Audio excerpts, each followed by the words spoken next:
सर्व पाप प्रमुच्यते सर्व पाप प्रमुच्यते सर्व पाप वाराणस्य भैरवदेव संसारनाशनम् अनेकजन्मकृतं पापं दर्शनेन विनश्यन्ति दर्शनेन विनश्यन्ति दर्शनेन विनश्यन्ति श्रीराम जय राम जय जय राम श्रीराम जय राम जय जय राम श्रीराम जय राम जय जय राम श्रीराम जय राम जय जय राम श्रीराम जय राम जय जय राम श्रीराम जय राम जय जय राम श्रीराम जय राम जय जय राम। राजाधिराज रामचंद्र भगवान की जय। पवन सुत हनुमान की जय। उमापति महादेव नमः पार्वती पतये हर हर महादेव। सीताकांत स्मरण जय जय राम जय जय रघुवीर। दिगंबरा दिगंबरा श्रीपाद वल्लभ दिगंबरा दिगंबरा दिगंबरा श्रीपाद वल्लभ दिगंबरा दिगंबरा दिगंबरा श्रीपाद वल्लभ दिगंबरा दिगंबरा दिगंबरा श्रीपाद वल्लभ दिगंबरा अवधूत चिंतन श्री गुरुदेव दत्त श्री गुरुदेव दत्त श्री गुरुदेव अनंत कोटी ब्रह्मांड नायक राजाधिराज गाणगापूर निवासी भगवान की। दत्त गुरूंनी गोरक्षनाथ साधू संत योगी जनांना अध्यात्म योग मार्गाचा आत्मबोध करायला पर्वतावर सुरुवात केली। कोणता पर्वत? गिरनार पर्वत। गिरनार पर्वत हा दत्तांचा ज्ञान सांगण्याची भूमी आहे। इकडे माहूर गडावर आई वडिलांची सेवा करायची, कोल्हापूरला जाऊन भिक्षा मागायची, काशीला जाऊन स्नान करायचं आणि गिरनार पर्वतावर जाऊन योग अभ्यास कसा करावा याचं ज्ञान द्यायचं। आता सगळेच गिरनार पर्वतावर जायला लागलेले आहे, म्हणून सर्वांनी आनंदित होऊन दत्तगुरूंना आलिंगन दिलं आणि स्वात्म अनुभव घेतला। त्यावेळी मच्छिंद्रनाथ गोरखनाथाला म्हणाले, आता तरी त्वरित उठ, दत्तांना आलिंगन दे। हे एकदम आडून बसले होते। मात्र त्यावर गोरक्षनाथ म्हणाले, मी का त्यांना आलिंगन द्यावे? यांनी आतापर्यंत जो बोध केला तो ऐकून सगळ्यांना आनंद झाला खरे असले तरी बोलणे प्रत्यक्षात अनुभव घेण्यात फरक आहे। अनुभव आला पाहिजे। बोलण्याने सगळ्यांना आनंद होतो, पण जे आपण ऐकलंय त्याचा अनुभव, मी रोज सांगतो की आपण जे ऐकलंय त्याचं चिंतन केल्यावर अनुभव येतो। ऐकल्याचा आनंद तितका वेळ टिकतो, पण चिंतनाचा आनंद आपल्या बुद्धीमध्ये सारखा टिकून राहतो। आपण जी उपासना करतो ती बुद्धीमध्ये टिकली पाहिजे। मात्र टिकणं म्हणजे काय? तर सत्य हे बुद्धीत कायम राहिलं। हां, जोपर्यंत सत्य बुद्धीत राहते आपल्या बुद्धीत भय कायम राहतं। असं झालं तर तसं होईल, तसं झालं तर तसं होईल। जे होणार असेल ते होईल। ते डोळ्यानं पाहावं लागेल, कानाने ऐकावं लागेल। म्हणून बोध प्रत्यक्षात अनुभवला आला पाहिजे। त्यावर दत्तगुरू म्हणाले, हे गोरक्षनाथा, तुम्हाला आता कोणती परीक्षा अपेक्षित आहे ते सांगा, मी तुमची ती असत देखील पुरवतो। त्यावर गोरक्षनाथांनी दत्तगुरूंना लपंडावाचा खेळण्याचे व योग सामर्थ्याने सिद्ध करण्याचे आव्हान दिले. या खेळात कोण जिंकतो कोण हरतो हे सर्वांना बघू द्या असं म्हणाल्यावर दत्तगुरूंनी सर्व समक्ष आपल्या योग सामर्थ्याच्या लीला दाखवल्या. गोरक्षनाथांचा हेतू ओळखून दत्तांनी आव्हान स्वीकारले व त्यानंतर दत्तगुरू गोरक्षनाथांचा लपंडावाचा खेळ निमित्ताने दोघांच्या सामर्थ्याचे दर्शन झाले. आधी प्रत्यक्षात अनुभव गुरु मच्छिंद्रनाथासह योगीजनांनी घेतला. खेळाचे अतिशय सुंदर मनोरंजन तितकेच बोधप्रद विवेचन अध्यायात करण्यात आले आहे. या ठिकाणी सुरुवातीला गोरक्षनाथांनी दत्तगुरूंना राग यावा म्हणून नाना प्रकारचे वेडेवाकडे बोलून चिडवण्याचा प्रयत्न केला. त्यावर मच्छिंद्रनाथ त्यांच्या रागावून देखून परंतु दत्तगुरू अत्यंत शांतपणे हसत मच्छिंद्रनाथाला समजवले, लहान मुले खेळताना रुसवा फुगवा धरतातच, त्यावर रागवायचे नसते, प्रेमाने हट्ट पूर्ण करायचा असतो. मलाही गोरक्षनाथांच्या हट्टाचे कौतुक वाटते आहे, त्यामुळे आपण यांचे काही मनावर घेऊ नका असे म्हणून दत्तगुरूंनी गोरक्षनाथाचा सुरू करण्याचे सांगितले. त्यावर गिरनार पर्वतावर 2 सिद्ध शक्ती लपंडाव अति मनोरंजन खेळ सुरू झाला. बघता बघता पर्वतावर योगीजन नव्हे तर स्वर्गातून देवदेवता, यक्ष, किन्नर, अप्सरा, विद्याधर यांची गर्दी झाली. प्रत्यक्षात आवाज आला का तुम्हाला आता कशाचा? इतक्या वेळ होता का? ही योगाचं सामर्थ्य आहे. वरतून देव उतरले असं म्हटल्याबरोबर आवाज आलाय. आता बा आपल्या बुद्धीचं देवाने आपल्याला कसं जाणून दिलं की आपल्या बुद्धीत येईल का? पक्ष तर रोज उडता, आत्ताच का आलं ते हे योग सामर्थ्य आहे. परवाही सांगितलं होतं मी, वसंत येता आंबा डोले. पशुपक्षी सुद्धा आनंदित होता, पण मनुष्य व्यावहारिकदृष्ट्या आणि प्रापंचिकदृष्ट्या इतका अटकलेला असतो की दृश्य पाहून सुद्धा आनंदित होत नाही. दृश्य पाहून भयाभीत मात्र ताबडतोब होतो. दृश्य पाहून भयाभीत मात्र ताबडतोब. जसं आता हे सगळे खून दरोडे चालले, आपल्यासारख्या लोकांना वाटतं झालं काय, पण त्या लोकांना काय वाटतं असं तो होतच राहतं. इलेक्शनवाले काय म्हणतात असं होतच राहतं. म्हणून ते म्हणतात दत्तगुरूंनी गोरक्षनाथांना खेळ सुरू करण्यावर सांगितल्यावर सगळे देवदेवता खाली उतरले. मध्येच एकदा गोरक्षनाथांनी दत्तगुरूंना लपण्यास सांगितले. दत्तगुरू म्हणाले, हे लपणे छपणे तुमचे काम आहे, आम्ही योग जाणत नाही. कारण लपण्या छपण्यामुळे अनेक प्रकार मनात भीती येते, तो लपतो. काय उत्तर दिलं आहे? लपायचं कोणी? शिवाजीराजे लपले का कधी? नाही. नमले का कधी? नाही. बाकीचे लपून छपून स्वाऱ्या करायचे. हे म्हणे चला असे सांगून 12 वर्ष गर्भात राहून राहिलेल्या शुकाचे उदाहरण त्यांनी दिले. किती वर्ष भिवून राहिले? 12 वर्ष. लवकर बाहेर आलेच नाही, कारण भीत होते. तुला लपणे छपणे आवडत असेल तर तू लप, मी शोधून काढतो असे सांगितले. त्यानंतर खेळ पुन्हा सुरू झाला.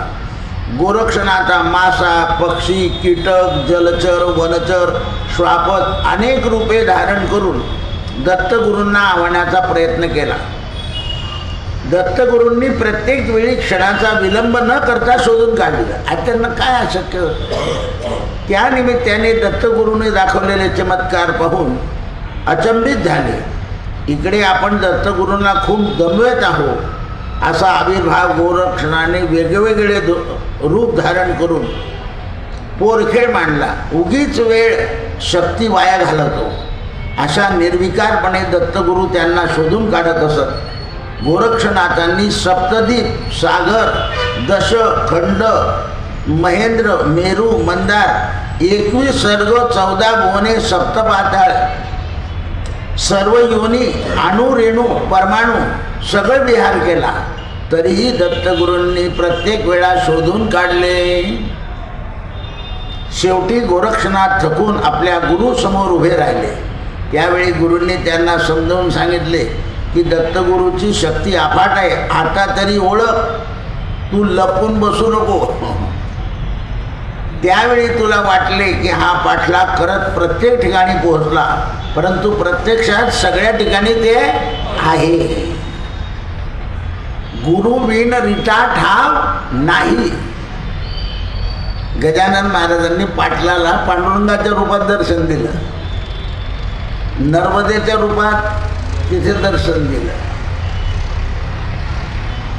लोकमान्य टिळकांना रामकृष्ण परमहंसाच्या मंडाले तुरुंगात भाकरी तत्वना, जिब्रू अण्णांनी मुक्तानंदांना, नित्यानंदांना येता येता रोज दर्शन चाललंय. अण्णा चाललोय सांगायला, जरा या बरोबर येतात ते रोज. येताना सांगून आलो सांगाय. काल 2 दृष्टांत दिले होते जिब्रू अण्णाचे भुसावळ. त्याच्यातले 2 लोक म्हणे आम्ही नेहमी जातो. योगी जन ते कुठे नाही असं, मग ते जर आपल्या बरोबर आहे तर खोटं काम करायचं का?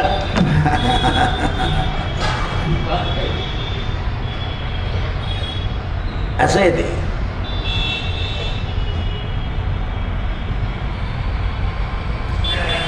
प्रत्यक्षात दत्तगुरू कुठेही गेले नाही, हे सदैव आमच्या सोबत होते. काय सांगितलं गोरख मच्छिंद्रनाथाने? अरे ते तर इथेच होते. सगळ्यांना अतिशय आनंद झाला.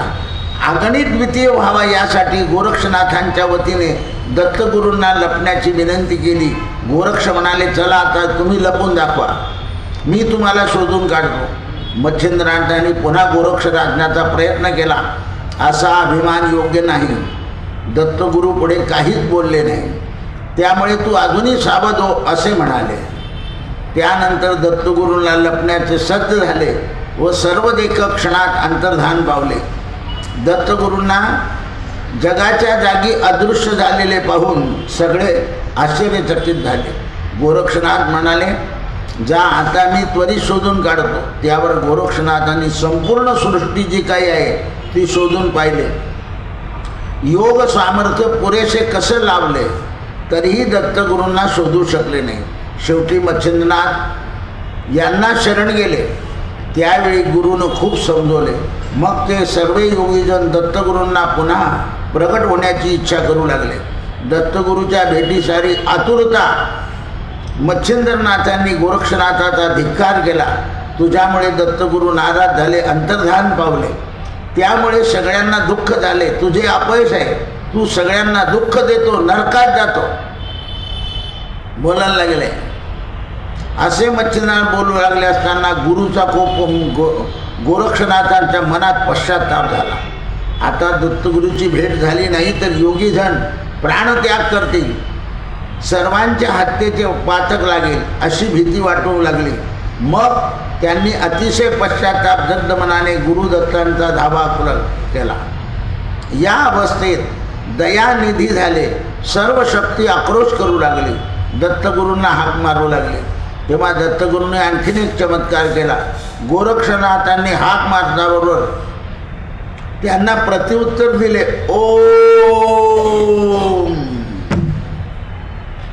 प्रगट नाही झाले पण ओम, तरी त्यांना समजेना. मी तुम्हाला मागे उदाहरण दिलं होतं ना, कानडद्याला माझ्याबरोबर एक योगी होता. तो म्हणे मी मध्ये जाणार नाही, महापुरुषाय नमो नमः. ते बाहेर आले तर भेटायला ते चालले आले. ते खून असते. जसं आपलं जयघोष केला की आतला वारकरी सुद्धा जयघोष करतो. हे गम्य करायला पाहिजे.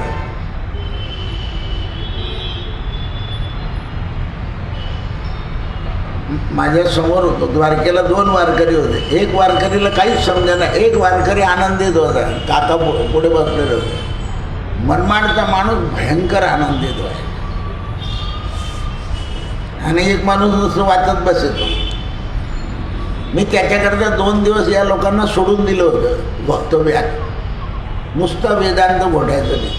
मग म्हटलं ते यांच्याकरता धुण्यात काही अर्थ नाही. मग सगळ्या लोकांकरता सांगायला सगळं.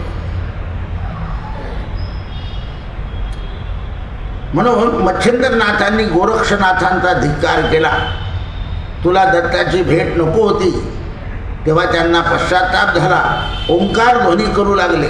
मात्र ध्वनी इतका सर्वव्यापी होता की एकदा निर्माण झाला की पुन्हा असा ध्वनी निर्माण. जसं आपण भांडं वाजवलं की त्याचा नाद अनेक वेळा होतो तसं. दत्तगुरूंना बघायचे असेल तर चित्तवृत्ती निर्मळ पाहिजे. खलास. शेवटचा शेरा काय आहे? चित्तवृत्ती निर्मळ. शांत होई गुरुदत्ता समवी चित्ता आता. म्हणून सद्गुरु कृपा असेल तरच हा कथाभाग समजेल. सद्गुरु कृपा नसेल तर कथाभाग समजणार नाही.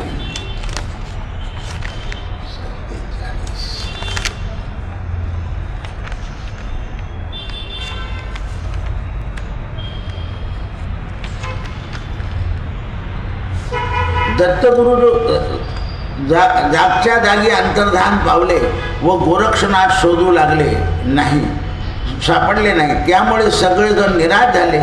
गोरक्षनाथांच्या मनाचा पश्चाताप झाला. गुरुला शरण गेले तेव्हा ओंकार ध्वनी पुन्हा ऐकू येऊ लागला.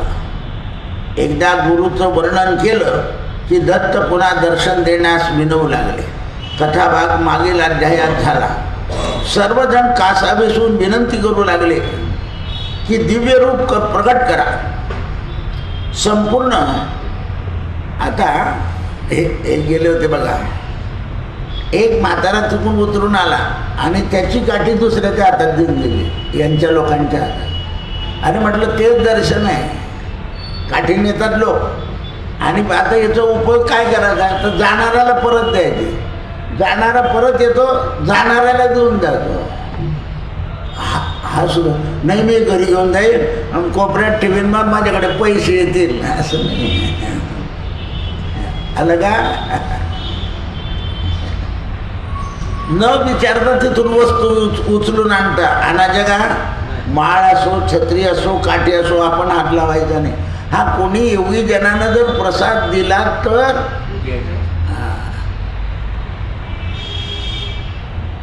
असं हे लक्षात आलं पाहिजे.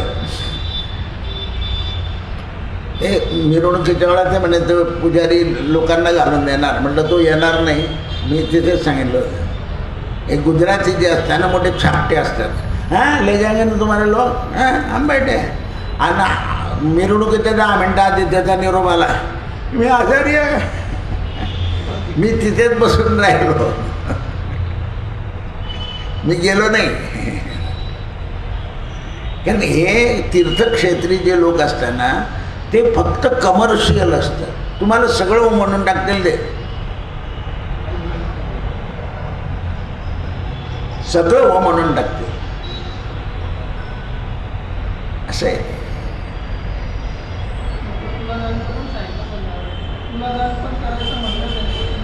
कोणाची?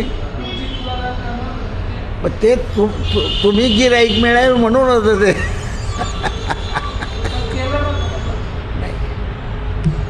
पुन्हा आलंच नाही माझ्यासमोर. आम्ही काय चालतो?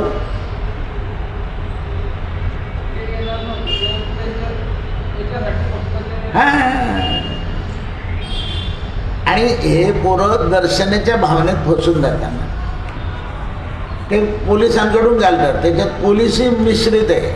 मागच्या दरवाज्यात नेताना ते पैसे अर्धे पोलीस घेतात आणि अर्धे ते पुजारी घेतात.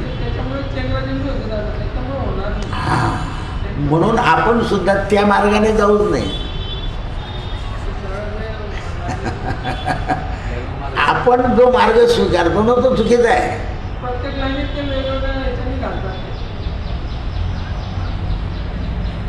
असं आहे. म्हणून देवाचं मी काय सांगितलं होतं की हृदयात घेऊन येतेला तर दादा येतं. आणि मला 3 लोकांनी सांगितलं की दादा आम्ही आणलं, आणि एकाने तर घड मी तेही बोलून दाखवलं तुम्हाला. म्हणजे जे सुज्ञ लोक होते ते समजून गेले.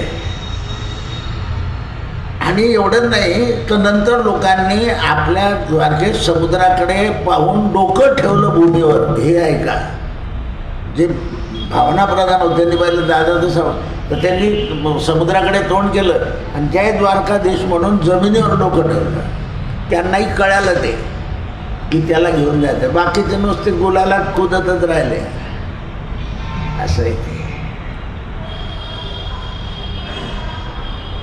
म्हणून ते सगळ्यांचे प्रारब्धात. आता गोरक्षनाथ मच्छिंद्रनाथ सांगतं तरी ऐकत होते का ते? नाही. कारण लोक बाह्य गोष्टीला जास्ती रमून जातात. काय बोलला? वरलिया रंगा ऊस डोंगा परी रस नोवे डोंगा. सर्व वातावरण देखील नवचैतन्य फुलून गेले. स्वर्गात पुन्हा स्वरूप सुरू झालं. बघण्याची गर्दी झाली. सर्वांनी पुष्पवृष्टाव केला, जयघोष केला. आणि जय घोषात दत्त महाराज प्रगट. म्हणून अवधूत चिंतन श्री गुरुदेव दत्त, श्री गुरुदेव दत्त, श्री गुरुदेव अनंत कोटी ब्रह्मांड नायक राजाधिराज गाणगापूर निवासी भगवान. गाणगापूरचं माझ्याबरोबर सगळे लोक होते. मी पाण्यात गेलो. तो पाणी खूप होतं, पण एक वेडा असा मध्ये उभा होता. मला म्हणे इकडे इकडे. मी त्याच्या म्हणण्याप्रमाणे झालो. तर बाकीचे पुजारी म्हणे दादा पुढे पाणी जास्ती आहे, तुम्ही जाऊ नका. मी त्याच्या म्हणण्याप्रमाणे त्याच्याजवळ गेला. त्याने माझा हात धरला. मार बुडी मार बुडी. मी 3 बुडे मारले. हे वरती घाबरायचे. आता मला माहिती होतं की मदत दत्त महाराज करताय, हा नाही करत आहे. याच्या निमित्ताला धरून दत्त महाराज बुडवत आहे आपल्याला. मी वरती आल्यावर तो तिथून वरती आला. नाही तो तू नीट गेल्याशिवाय मी वरती येणार नाही. मला तिथून सांगत आहे. मी वरती आल्यावर मग तो वरती आला. मग त्याला काही द्यायला गेलं असं. मग तो वेडा होता का? महाराजांनी त्याच्याकडून ते काम करून घेतलं. म्हणून दत्त दत्त ऐसे लागले ध्यान, हरपले मन झाले उन्मन, मी तूपणाची झाली बोल. धर्मराजाने माझ्या राज्यात रामराज्य व्हावं असं मागितलं होतं कृष्णाजवळ. ते म्हणे तू श्रीराम जयराम जप कर म्हणे. स्वतःचा जप नाही सांगितलं. राम राज्य रामच करू शकतो. मला कारस्थान राज्य करावं लागलं म्हणे. सगळं जाताना सुद्धा कारस्थान करावं लागलं. ऋषीकडून श्राप घडवून यावा लागला. म्हणून रामकृष्ण हरी असं आहे.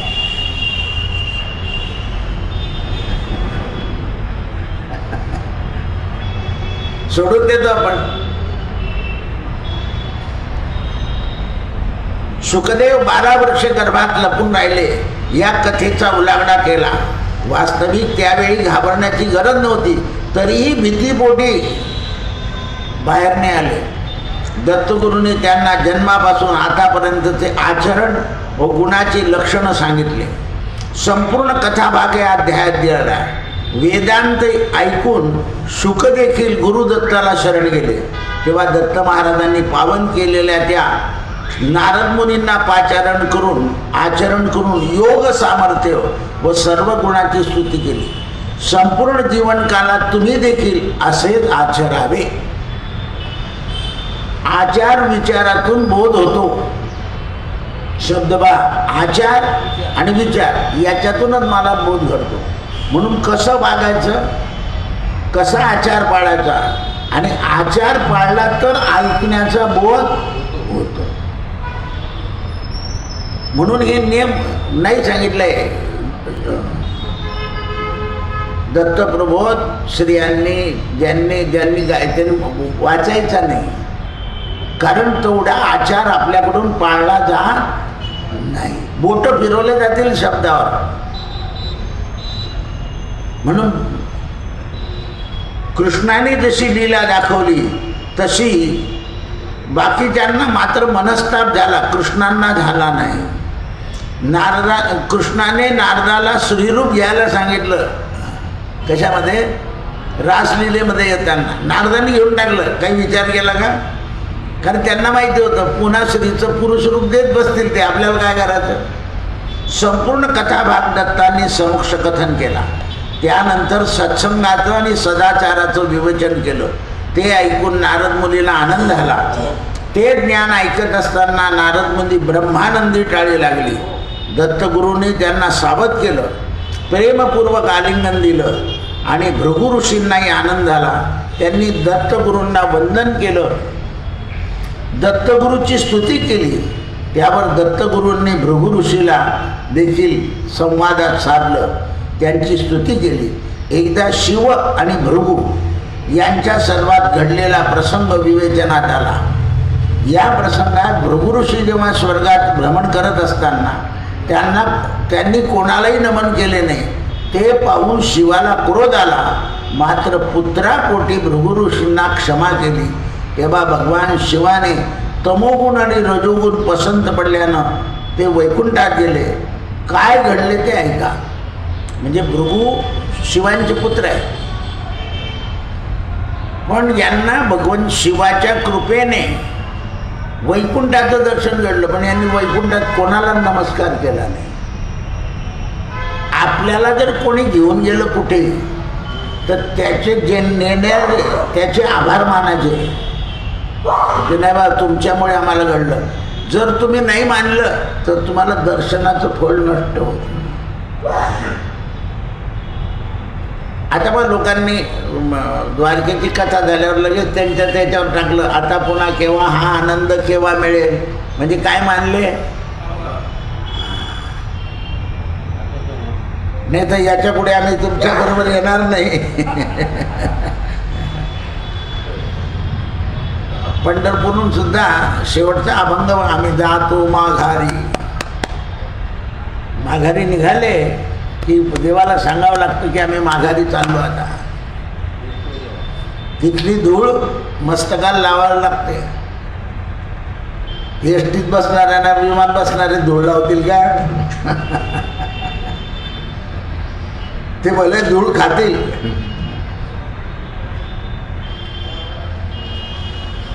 भृगु ऋषींना काय बोध झाला याची सुरत कथा दत्तांनी ते सांगितली. सर्व ऐकून भृगु ऋषी सद्गतीत झाले व त्या ठिकाणी दत्तरूपाच्या साक्षात नारायणाचे दर्शन झाले. किंवा यांची भृगु ऋषीची काय भजता झाली स्वर्गात असं सांगितलं. तेव्हा दत्तामध्ये नारायण दिसले. म्हणून ब्रह्मा विष्णू आणि महेश या तिघांपेक्षाही दत्त श्रेष्ठ. गुरुर ब्रह्मा गुरुर्विष्णू गुरुर्देव महेश्वरा गुरुर साक्षात परब्रह्म तस्मै श्री गुरवे नमः. क्षमा याचना करू लागले. मात्र योगीजनांना प्रश्न पडला की भृगु ऋषी असे का वागतात. तेव्हा नारद मुनीला विचारले, भृगु ऋषींनी जे रूप दाखवले ते आम्हाला दाखवा अशी विनवणी केली. सर्वांचा अंतर्भाव ओळखून दत्तगुरूंनी सर्वांना दिव्य स्वरूपात दर्शन दिले. त्या रूपानं प्रत्यक्ष नारायण अवतीर्ण झाले. हे पाहून अतिशय आनंद झाला. मोठ्या भक्तिभावानं सगळ्यांना परब्रह्म परमात्म्याचं रूप आपल्या मनात साठवून ठेवायचं, मनाने नमन करायचं ही सवय लागली. तेव्हा वाद्यांचा गजर झाला, पुष्पांची वृष्टी झाली. संपूर्ण असमत निवेदन करू लागले. गुरु मच्छिंद्रनाथ व गोरक्षनाथ यांचे चरण धरून मनोभावे पूजा केली. देवदेवता सगळे तिथे अवतरले आणि गिरनार पर्वत जणू काय स्वर्गच अवतरला असं मोठ्यांना आनंद झाला. हा अनुभवलेला दत्तगुरूंनी पुन्हा भावविहून वातावरण सगळ्यांना सावध केले आणि त्रिगुणात्मक आपलं दत्त स्वरूप उपस्थित केलं. त्यावेळी भृगु ऋषी व नारद मुनी आपसात बोलत असल्याने दत्तांनी पुन्हा भृगु ऋषीचा वृत्तांत थोडक्यात वर्णन करून त्याची काय चुकी होती याचं विवेचन केलं. मग सर्वांनी एकमेकांचा निरोप घेतला आणि स्वस्थानी परत गेले. सुरस कथाभाग पुढच्या अध्यायात वर्णन करेल.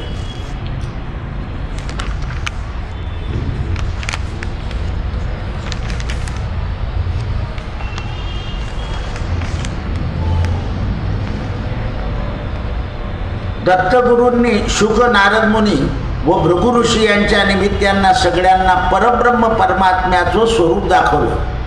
कशाकरता नारदाचा आणि भृगूचा संवाद केला तर त्या निमित्ताने सगळ्यांना परब्रह्माच्या स्वरूपाचं दर्शन घडावं. म्हणजे मोठी माणसं केव्हा केव्हा जी चूक करतात ती चूक जगाच्या कल्याणाकरता केली जाते. देवांचे वादविवाद कशाकरता दाखवले आहे? जगात तिसरं रूप प्रगट व्हावं म्हणून. लक्षात आलं का? दोन देवांमध्ये वाद असतो. आता देवांनी वाद करावा का? नाही, पण त्या वादातून बोध होतो. वादे वादे तत्व जायते. म्हणून अशा माणसाशी वाद करावा की त्याच्यातून गुह्य निघालं पाहिजे. इति गुह्यतम ते तत्मान बुद्धिमानश्च कृतकृतश्च भारत.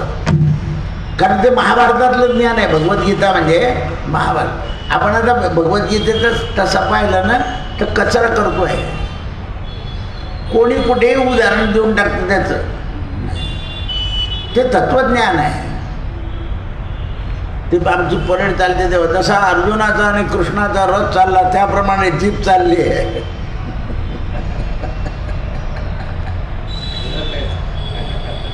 असं आहे ते.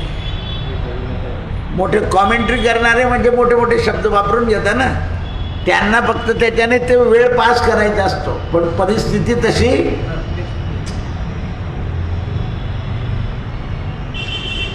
चहूबाजूनी योगीजन उभे राहिले आणि दत्तगुरू मध्ये उभे राहिले आणि निरूपण करू लागले. गोरक्षनाथांनी दत्ताचं स्वरूप पाहून चमत्कार केला. मनोमन पश्चाताप झाला. दत्तगुरूंना शरण जाऊन चरण धरले. क्षमा याचना मागितली. ते पाहून सगळ्यांनी हात जोडून उभे राहिले. दत्तगुरूकडे गोरक्षनाथांनी क्षमादान देण्याची याचना केली. त्यावर दत्तगुरू गोरक्षनाथांना म्हणाले, तुम्ही सगळ्या जगाचे सिद्धी आहात ना, असे क्षमा याचना का मागतात? तुमचं सामर्थ्य तुम्ही ओळखलं का? त्याचं बोलणं तुम्हाला कळतं का? गुरु मच्छिंद्रनाथांनी त्यातून वर्म ओळखून दत्तात्रेयांची स्तुती केली. परत एकदा गोरक्षनाथाबद्दल क्षमा विनंती केली आणि दत्त प्रसन्न झाले. कारण एवढंही करून गोरक्षनाथाला कळत नव्हतं. मग शेवटी गुरुनं क्षमा मागितली.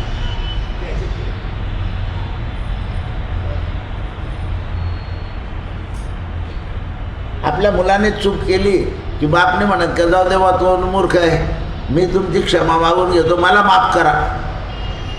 मला माफ करा म्हणजे माझ्या घरावर कोपू.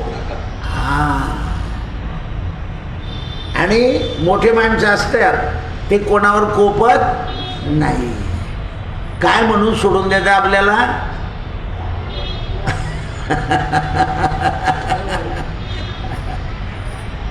असं आहे. अज्ञान म्हणून सोडून देतात. आता इथे एखाद्या माणूस असतात मूर्ख शब्द वापरला असतात, पण शब्द कसा वापरायचा तो कडू वाटला नाही पाहिजे. मूर्ख म्हणण्यापेक्षा अज्ञान म्हणायचं. आणि अज्ञानाकरता जाण्याकरता काय लागतो तर प्रकाश. अज्ञानत्व हरोनी बुद्धिमती दे आराध्य मोरेश्वरा. अज्ञानत्व गेलं पाहिजे. आणि अज्ञानत्व जाण्याकरता कथा ऐकायची आहे.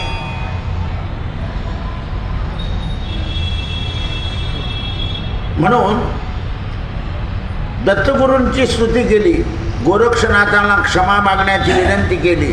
दत्तगुरूंनी प्रसन्न होऊन गुरुपदाचं महत्त्व, गुरुची लक्षणं, गुरुची थोरवी, गुरुचं कसं आचरण करावं, सद्गुरूला कसं ओळखावं, त्यांना शरण कसं जावं, त्यांच्या बाबतीत लीन कसं व्हावं, हे लाभल्याने तू खरोखर धन्य आहे. तुला योगसिद्धी प्राप्त होईल. दत्तगुरूंनी आपल्या क्षमा केल्याबद्दल गोरक्षनाथांना आनंद झाला. मग त्यांनी दत्तगुरूची मनोभावे प्रार्थना केली. मच्छिंद्रनाथांनी आपल्या शिष्यावर दत्तांनी कृपा केली म्हणून जयघोष केला. पहा किती पुत्र, जसं पुत्रप्रेम असतं ना तसं शिष्यप्रेम असतं, काहीच फरक नाही त्याच्यात. म्हणून रामकृष्ण परमहंसांनी काय सांगितलं, नैव शिष्या नैव गुरु. जगात कोणी कोणाचं गुरु नाही आणि कोणी कोणा. म्हणून विवेकानंदाच्या हातावर पाणी घातलं. 11 जानेवारी येईल आता बघा, पाणी घातलं म्हणजे काय करताय, माझी सेवा, तू माझा शिष्य नाही, मी तुझा गुरु नाही. मी जे विसरलो शेवटच्या दिवशी ते तू विसर. विवेकानंदाने सुद्धा शेवटच्या दिवशी भगरीची खीर खाल्ली सगळ्या शिष्यांना आणि सगळ्या शिष्यांच्या हातावर पाणी घातलं की नैव शिष्या नैव गुरु. कारण शिष्यावर सुद्धा मोह राहून याला गादी भेटली पाहिजे, गादी करते म्हणून गजानन महाराज सांगून गेले गादीवर कोणी नाही. बाबा सांगून गेले गादीवर कोणी नाही. स्वामी समर्थ सांगून गेले गादीवर कोणी नाही. गादीच्या खाली बसा, पूजा करा. काय भानगडी तुम्ही पाहिल्यास असं आहे. अरे वाड्यांमध्ये असे मारामारी होते. पंढरपूरला की विचारत असो कोर्टात केस, माझी दिंडी पुढे का तुझी दिंडी पुढे. अरे कोणाची का दिंडी पुढे मान. आता जुन्या बघा की काही परिषदाले पालखी होती ती काढून टाकली ना आपली पालखी पुढे घालून टाकली.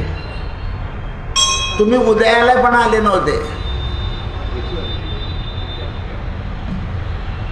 150 वर्ष झाले त्यांच्या दिंडीला आणि तुम्हाला 11 वर्ष झाले.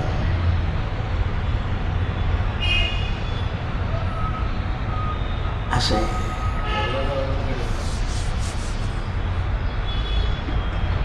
म्हणून शिष्यावर कृपा केली. रजोगुण आणि तमोगुण तुला कसे वेढलेले आहे हे गोरक्षनाथांना दाखवलं. तुला कोणी वेढलंय रजोगुणाने आणि तमगुणाने, त्यामुळे तू गुरुचं पण ऐकत नाही ना. आपल्याचा नाश जेव्हा उडवतो ना तेव्हा घरातल्या मोठ्या लोकांचं आपण ऐकत नाही.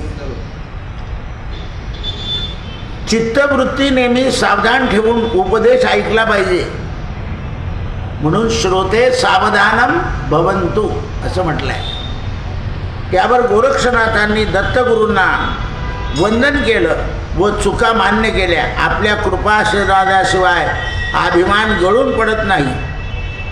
चित्तवृत्ती शुद्ध झाल्याने आता कसे प्रसन्न वाटते असं विचारलं मच्छिंद्रनाथांनी. अरे आता कसं वाटतं म्हणजे फ्रेश. सिद्ध समर्थाच्या कृपेने मला आतापर्यंत कशाची कमी भासली नाही. म्हणे प्रपंचातली किंवा व्यवहारातलं कमी जास्त होऊ शकतं पण परमार्थात कमी शब्द नाही.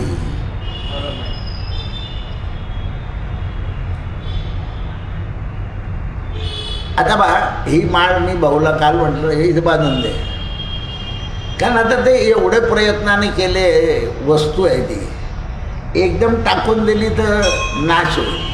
आता ती इथे पाहिल्यानंतर येणारा जाणारा आमचा प्रवचनकार म्हणेल अरे असं टांगलं की काम होतं ना. यांनी टांगलंय म्हणजे पिवळी हळद पिवळी आहे ना ही मंगल आहे कुठेही. म्हणून लग्नाच्या आधी हळद कुंकू मीठ आणि केरसून या 4 गोष्टी घ्यायच्या असतात म्हणजे लग्नात विघ्न येत नाही. तर ही हळद घ्यावी लागते. आता लोकांनी काय केलं याची माळ गणपतीला घाला, याची 4 खांड रामाला द्या, 1 पिंपळाला द्या म्हणजे लग्न लवकर होईल. पण तुम्ही समंजस नाही ते लग्न होतील कसे. दुकानदाराची हळद विकली जाईल, तुमचे पैसे जातील, पण तुम्हाला समज नाही येत आहे. काय आली पाहिजे? दरवर्षी वारीला जाणं होत आहे, पण समज येत नाही आहे. म्हणून त्यांनी सांगितलं समज उमज आली पाहिजे. समजलंही पाहिजे आणि उमजलंही पाहिजे. दत्तगुरूंनी माता अनुसयेबद्दल असं सांगून, दर्शनासाठी मला आता जावं लागणार आहे, माझ्या आईच्याकडे दर्शनाला जावं लागतं. म्हणजे तुम्ही आईचं दर्शन घेणार? म्हणे रोज. आणि आत्री ऋषीच्या दर्शनाला जातो, त्यांचं रोजच दर्शन. आई वडिलांचं दर्शन केल्याशिवाय गत्यंतर. रोज मातृदेव पितृदेव म्हटलं म्हणजे त्यांचं स्मरण करायचं आहे. यांचं स्मरण केलं की सद्गुरूला आनंद होतो. फुलाची माळ दिल्याचा आनंद नाही होणार, पण माता पितांचं स्मरण केल्याचं सद्गुरूला. जो बापाला नाही झाला तर बुवाला कुठून होईल? म्हणून गोरखनाथांना उपदेश करून निर्गुण निराकार स्वरूप सांगितलं. आपण कशातही नसून अलिप्त आहोत असं सोडून प्रयाण करणारे आज. शिवाय त्यासाठी माता अनुसयाच्या भेटीला जात असल्याचे कारण सांगून दत्तप्रभू गुप्त झाले अवधूत चिंतन. श्री गुरुदेव दत्त, श्री गुरुदेव दत्त. श्री अनंतकोटी ब्रह्मांड नायक राजाधिराज गाणगापूर निवासी भगवान की. दिगंबरा दिगंबरा श्रीपाद वल्लभ दिगंबरा. दिगंबरा दिगंबरा श्रीपाद वल्लभ दिगंबरा. कालची गोष्ट सांगतात ते प्रवचन आटोपलं आणि माझ्या तोंडात एकदम निघालं सत्यगुरुराय कृपा माझं गेले. कारण ती सवय नेहमीची. ते लोक म्हणे हां परवाच्या दिवशी सत्यगुरुराय कृपा माझ केली, परिणाई घडली सेवा.